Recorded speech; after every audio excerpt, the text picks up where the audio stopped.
ഷിംജിത മുസ്തഫ എന്ന ഒരു നീച മൃഗത്തിന്റെ ചിന്തയില്ലാത്ത പ്രവർത്തനം മൂലം നിഷ്കളങ്കനായ ഒരു യുവാവിന്റെ ജീവൻ നഷ്ടപ്പെട്ടു.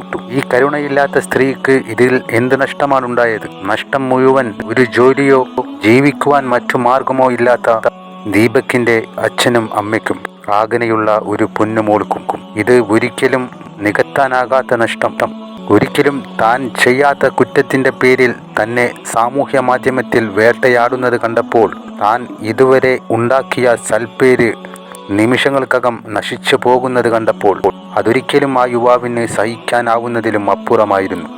ബസ്സിലെ ദൃശ്യങ്ങൾ ഉൾപ്പെടുത്തിക്കൊണ്ടുള്ള ഈ നീച സ്ത്രീയുടെ വീഡിയോ കണ്ടപ്പോഴൊന്നും ദീപക് എന്ന ഈ പാവം മനുഷ്യൻ ഇത്തരമൊരു തീരുമാനത്തിലേക്ക് എത്തിയില്ല. പിന്നീട് അയാളെ ഇതിലേക്ക് നയിച്ചത് ഈ സ്ത്രീ രണ്ടാമതും ഇതിന് കൂടുതൽ ക്ലാരിഫിക്കേഷൻ നൽകിക്കൊണ്ട് ചെയ്ത വീഡിയോ ആണ്. അതിൽ ഇയാളെ പൂർണ്ണമായും ഇകഴ്ത്തുന്ന വാക്കുകളാണ് ഈ സ്ത്രീ ഉപയോഗിച്ചത്. അതും കൂടെ കണ്ടപ്പോൾ ദീപക് തന്റെ സമനില തെറ്റി. ഇനി അതുതന്നെ മാർഗമെന്നുള്ളത് അയാൾ ഉറപ്പിച്ചു. ഷിംജിത എന്ന ഈ സ്ത്രീ യഥാർത്ഥത്തിൽ ഒരു മുസ്ലിമാണോ? ഒരു മുസ്ലിമിന്റെ പേര് ധരിക്കാൻ നിനക്ക് എന്ത് യോഗ്യതയാണുള്ളത്? ഒരു വീഡിയോയിൽ തട്ട ഉപയോഗിച്ച് മുസ്ലിം എന്ന പോലെ മറ്റൊരു വീഡിയോയിൽ മുടി അഴിച്ചിട്ട് മുസ്ലിമാണോ ഹിന്ദുവാണോ ക്രിസ്ത്യാനിയാണോ ഇനി മതമില്ലേ എന്ന് പോലും തിരിച്ചറിയാൻ കഴിയാത്ത തരത്തിൽ ഷിംജിത മുസ്തഫയുടെ ഈ കാട്ടിക്കൂട്ടലുകൾ റീച്ചിന് വേണ്ടി തന്നെയാണെന്നുള്ളത് ഇവരുടെ അക്കൗണ്ട് പരിശോധിച്ചാൽ നമുക്ക് മനസ്സിലാകും. ഇനി അതിനുള്ള സാധ്യതയുമില്ല. ഇവൾ റീച്ചുണ്ടാകണം എന്ന് ഉദ്ദേശിച്ച് ഇത്രയും നീച കാര്യങ്ങൾ ചെയ്ത തന്റെ അക്കൗണ്ട് പോലും ഡിലീറ്റ് ചെയ്ത് ഓടിക്കളഞ്ഞു. സ്ത്രീകൾ ബസ്സിൽ ലൈംഗിക അതിക്രമങ്ങൾക്ക് ഇരയായിക്കൊണ്ടിരിക്കുന്നു. തീർച്ചയായും ഇത് തടയപ്പെടേണ്ടത് തന്നെ. അത്തരമൊരു സാഹചര്യം നിങ്ങൾക്കുണ്ടെങ്കിൽ നിങ്ങൾ ഇനിയും ഇതുപോലെ വീഡിയോ എടുക്കണം. എന്നിട്ടത് സാമൂഹ്യ മാധ്യമത്തിൽ പ്രചരിപ്പിക്കുകയല്ല ചെയ്യേണ്ടത്. അയാളെ കൈയോട് പിടികൂടി പോലീസ് സ്റ്റേഷനിൽ എത്തിച്ച് നിങ്ങളുടെ പക്കലുള്ള ഈ വീഡിയോ തെളിവായി നൽകണം.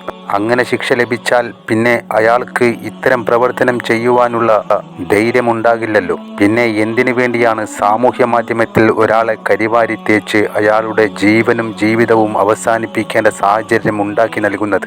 സത്യത്തിൽ ഇവൾ റീച്ച് ലഭിക്കുവാൻ വേണ്ടി ഇവളുടെ ഇൻസ്റ്റാഗ്രാം അക്കൗണ്ടിൽ പലതരം കോപ്രായങ്ങൾ ചെയ്ത് കാണിച്ചു. പക്ഷേ നിർഭാഗ്യവശാൽ അതിലൊന്നും ഇവൾക്ക് ക്ലിക്കാവാൻ കഴിഞ്ഞില്ല.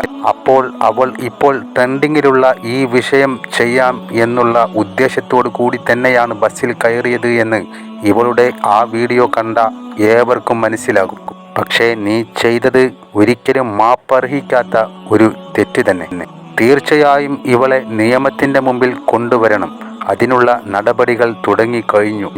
എത്ര കടുത്ത ശിക്ഷയാണ് ഇവൾക്ക് ലഭിക്കുക അത്രയും കടുത്ത ശിക്ഷ തന്നെ ഇവൾക്ക് നൽകണം. കൂടാതെ ആ മാതാപിതാക്കൾക്ക് ഇനിയുള്ള കാലം ജീവിക്കുവാനുള്ള സാമ്പത്തികം ഇവളുടെ കയ്യിൽ നിന്ന് തന്നെ വാങ്ങി നൽകുകയും വേണം. അത് കണ്ട് ഒരു സ്ത്രീക്കും ഇനി ഒരിക്കലും ഒരു പുരുഷനോട് ഇത്തരത്തിൽ ചെയ്യുവാനുള്ള ധൈര്യം ഉണ്ടാകരുത്. ദീപക് ചെയ്തത് വലിയ തെറ്റ് തന്നെ. നാണവും മാനവും എന്തെന്ന് പോലും അറിയാത്ത ഈ നീച ശവത്തിനു വേണ്ടി സ്വന്തം ജീവിതം തകർത്തു കളഞ്ഞത്. അതിന് പ്രതികരണമായി മറ്റുള്ളവർ ചെയ്ത വീഡിയോയിൽ തന്നെ ന്യായീകരിക്കുകയാണ് ചെയ്തത് എന്ന് പോലും ഈ യുവാവ് ഓർക്കാതെ ഇത്തരത്തിൽ ചെയ്തത്. ഒരു സംഗതികളിലേക്കും വരാത്ത കച്ചറക പോലും ഇല്ലാത്ത ഒരാളാണ്. എന്തെങ്കിലും ഇഷ്യൂ ഉണ്ടെങ്കിൽ പോലും ആള് അതിന് മുന്നിലേക്ക് കയറി വരാത്തൊരു മനുഷ്യനാണ്. അപ്പോൾ ഇങ്ങനെയൊരു സംഭവം കാണുമ്പോൾ അപദേശമായിട്ട് അവൻ്റെ വല്ലാണ്ട് വേദനിച്ചിട്ടുണ്ടാവും. അതുകൊണ്ടാണ് അവൻ അങ്ങനെ ഒരു തീരുമാനത്തിലേക്ക് എത്തിയിട്ടുണ്ടാവാൻ. ആ കുട്ടിക്ക് ഒരു വീഡിയോ എയർ ചെയ്തേ ഉള്ളൂ. പക്ഷേ പോയത് ഈ ഒരു അച്ഛനമ്മയ്ക്ക് മാത്രമാണ്.